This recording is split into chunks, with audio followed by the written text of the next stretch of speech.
Marco. In this video I'm going to show you how to post long videos on Facebook story. So basically what you want to do is go to your Facebook, open up the story thing, and as you can see you are limited to 1 minute video, so you can't post longer than that. So then just go to the App Store and basically search up split video.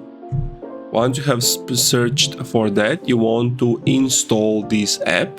And once you install it, you want to open it. From here, you basically want to click on select video. Once you have selected the video, click on choose. It's going to compress it. And then it's going to, since this is a 70-second clip, it can be split into 2 clips. So you can choose 30 seconds or like 30 seconds.